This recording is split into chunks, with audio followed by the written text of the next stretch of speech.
Hey everybody, welcome back to another Making Megavisions podcast. Ooh, Making Megavisions. Elemental gimmick gear. And some wine. So what am I doing? I am just wrapping up this. Almost done with issue 7. And this is Elemental gimmick gear. I'm going to zoom in a little bit. I want to kind of show you some of the things I go and do to these layouts to get them to look artistic as opposed to just let's say blindly dropping in screens and hoping for the best. So this is the final product. If we go into, this is an InDesign placeholder text, obviously. If we go into the Photoshop files, there's a ton of stuff that I do. One of the things that I do is first I drop in screens from the game, and then when those screens are in there, I try to look for similar colors that I can pull out into usually a 4 or 5 color palette scheme. In this case, I picked pinks and greens with a little bit of teal. And I've carried that through the entire piece, even to the point that when I go and drop in screenshots right here, screens from the opening cinematics. Opening cinematics aren't pink and green and blue. They're not like that. They're in full color. But I recolorize all these screens so we can build a cohesive color palette across this layout that matches the game. Also, what I've done, if I zoom in here and kind of focus, I've added in little TV scanline screens.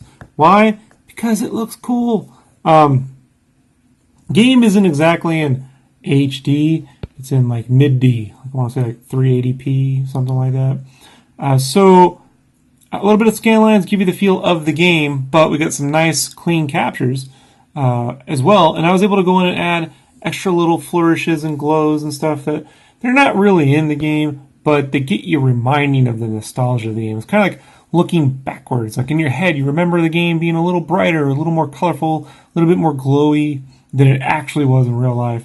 And it makes for a really pretty layout.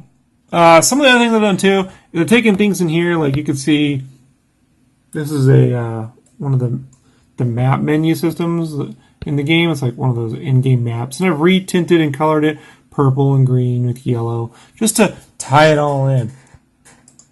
And this has to be done for all these pages. The way I look at it is these pages are almost like posters. And you can see here I've taken some of the screens from the game towards the end and some of the fights and retinted them to those 4 color palettes.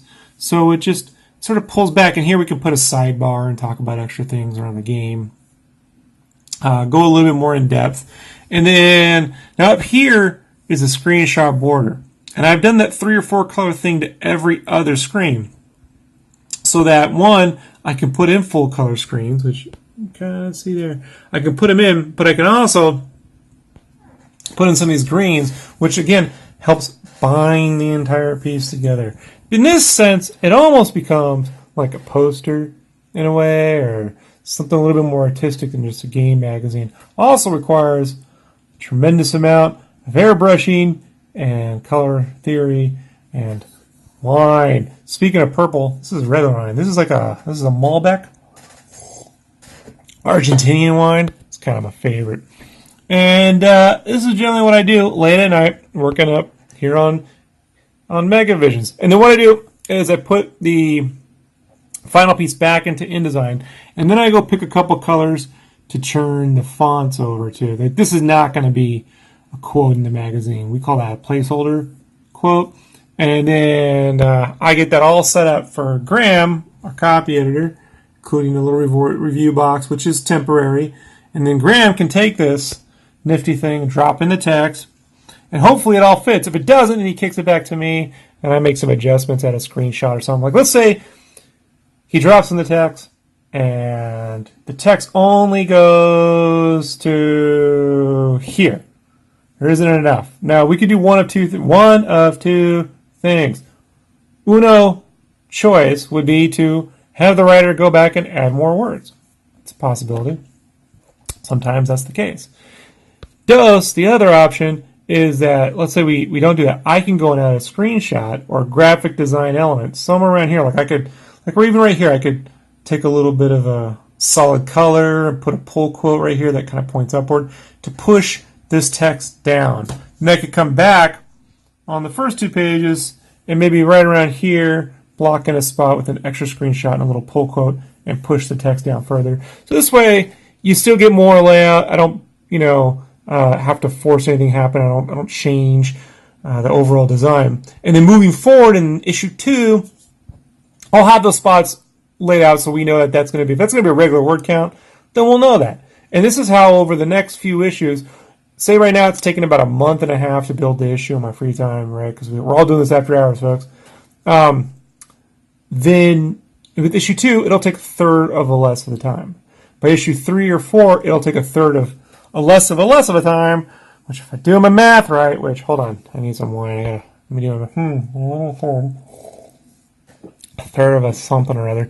That's like almost half the amount of time. So if it took like a month and a half, it should take a month, 3 to 5 weeks, around by issue 3 or 4. And then when this sucker gets on a roll, and then we can just be all creative and stuff, and we can focus more time on more hand-drawn custom art. Like right here, this is artwork from the game, but that could be a custom piece of art, and that's where more Patreons come in. When there's more moolahs to go around, I can draw something, or I can hire an artist like Ashley West to go in there and draw something pretty awesome, so forth and so forth. I think that's it, folks. I'm tired. I'm going to get back. What do we have left to do? 2 more things. I got an E3 thing we've been putting together. I got to finish laying that out, and then the cover story, which I can't wait to show you. It's going to be awesome. It's a legacy game. Always wanted to do some artwork for. It's going to be an amazing cover. I'm a little biased, but oh well. Thank you for joining me on the Making Megavisions podcast. See you all.